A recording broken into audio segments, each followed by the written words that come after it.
Hi, my name's Kelly. Welcome to my channel or welcome back. If you're new here, this is a space where I like to share my passion for sewing and other crafts.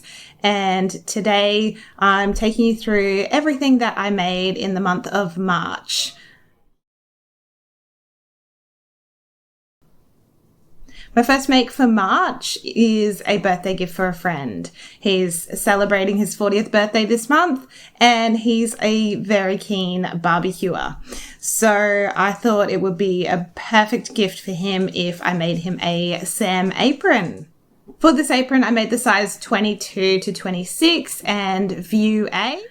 For the height, I used the 174 to 183 centimeters. This turned out really well. Again, it was made with some Star Wars fabric that was in my stash from my previous intended gift for my husband a couple of Christmases ago. But this friend of ours is a keen Star Wars fan, and I thought it would be perfect for him as a gift. So I made this beautiful Sam apron. It hasn't been gifted just yet. And my son did some modeling in the photos for me so I could share them with you all. So really happy with this one. Again, the Sam apron is a really quick sew. I made a couple back in February, and so it was very easy to just trace the pattern again in a slightly different size. Whip this one up for the birthday gift. For the pockets, I used some stash fabric as well. That was a good complement to the grey and black Star Wars fabric that I used.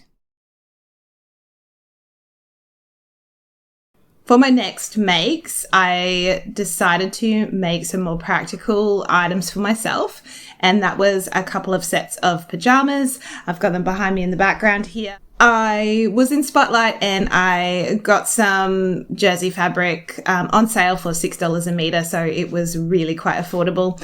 And I made 2 Jackson tees from Helen's Closet.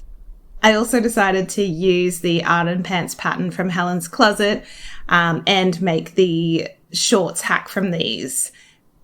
I saw that on the Helen's Closet blog, she had made a hack of the Arden pants and made some sweatpants. So I thought I'd give it a go using the jersey fabric to make some pajama shorts for myself.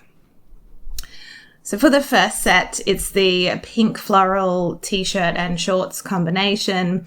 And the Jackson tee is a really quick sew. This fabric has a higher percentage of spandex, and it's a very fluid, drapey knit fabric. It worked out okay for both patterns. What I noticed after wearing and washing it a few times is that the neckline on the Jackson tee probably would have worked out a little bit better if I used a rib knit for the neckband instead of the fabric itself, because it is so drapey. It doesn't have a lot of structure, and I've found that it does, it sits nice if you iron it, but I don't iron pajamas, so it does tend to roll over and roll in. So if I were to use that fabric again for a Jackson tee, I would definitely look at using some rib knit for that neckline instead of the main fabric. The shorts worked out really well. The drape is really nice. They're super comfortable. The top and the shorts are a little bit oversized, which is exactly the style that I was going for. In pajamas, like, I look for something that is comfortable and stretchy and not going to be restrictive in any way when I'm sleeping. So both patterns were actually really good for what I wanted. Using the knit fabric for the shorts, the waistband does end up a little bit bulky at the seams. And that's because there's a lot of layers of fabric coming together at the front waistband, especially with the pocket bags. So for future, I would probably consider removing the front pockets and using maybe patch pockets on the back instead to try and reduce a bit of the bulk in that seam. It's not a big deal though. It doesn't really affect the wear of the shorts. It's just something that I notice for myself for next time. the second pajama set that I made was in this really cute purple-based jersey that has sunflowers on it. Again, this was a bargain purchase of $6 a meter from Spotlight. And this fabric has more structure to it and less drape compared to the floral set. For both patterns, I actually found that comparing the two fabrics, my preference is for the structured knit over the fluid drapey knit. Purely because I think for the t-shirt, the neckline sits a lot better. It doesn't necessarily need a rib knit neckband like I suggested for the drapey fabric. It is a little thicker, so it does make it slightly warmer than what the floral set is. Again, that waistband seam is a bit bulky where it joins the shorts at the front with those pocket bags. So I may consider hacking those pockets out next time if I make them again. And I do plan to make some more pajama sets because I don't have a lot. I'm replacing some older sets that don't fit as well currently. And heading into winter, I also thought it might be nice to make these sets again with the long sleeve tee version for something just a little bit warmer. Overall, I'm really happy with both sets. They worked out very, very well. The t-shirt is such a quick sew. It's 5 pattern pieces and it comes together really fast. So anyone new to sewing who's interested in sewing knits, I would recommend that t-shirt pattern. There are different options of length. You've got more of a crop length or a longer length that sits down at the hip, which is what I did. For both Jackson tees, I cut view A in size 18. I did want a slightly oversized fit, so I just had a bit more room for comfort, especially given these are pajamas. For me, I'm looking for something that is a little bit more oversized, comfortable, not restrictive when I'm sleeping. So I went with the size 18. And my measurements did put me between a 16 and an 18. If I were to make the Jackson tee for casual wear, then I might size down to that 16 just for a slightly different, slightly less oversized fit for myself. I first made the Jackson tee pattern back in May of 2022, and I only made it once. So it's nice to go back and revisit a pattern that has been in my stash that I really didn't take full advantage of or make much use of.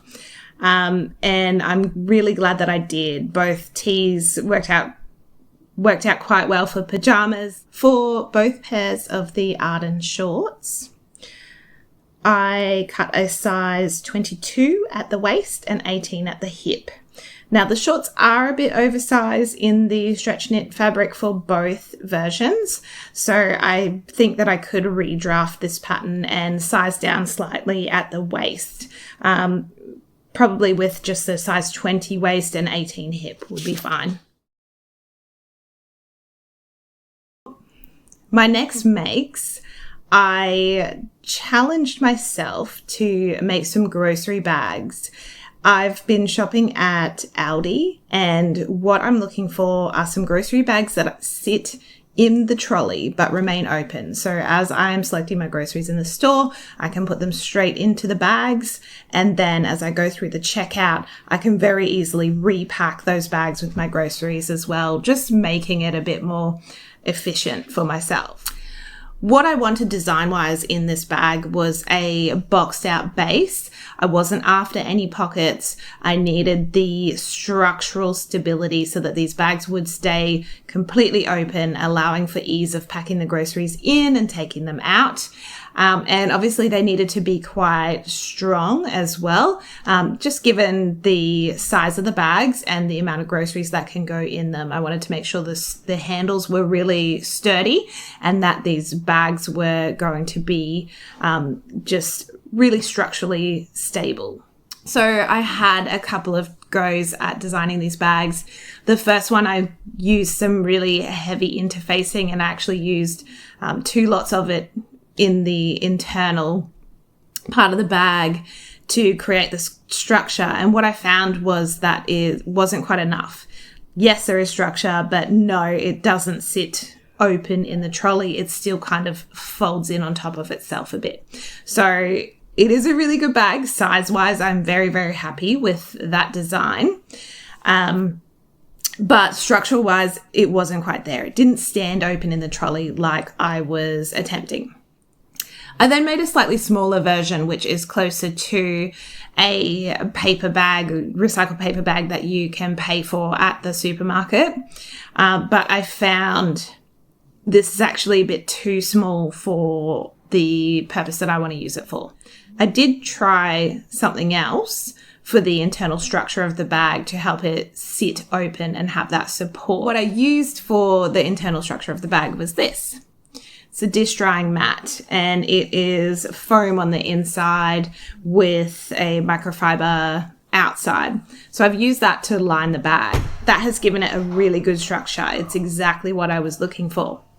What I found though, sewing with this is I have the internal foam structure, I've got the lining of the bag, and then the main fabric of the bag as well, which is a duck fabric. So it's quite thick, similar to a canvas.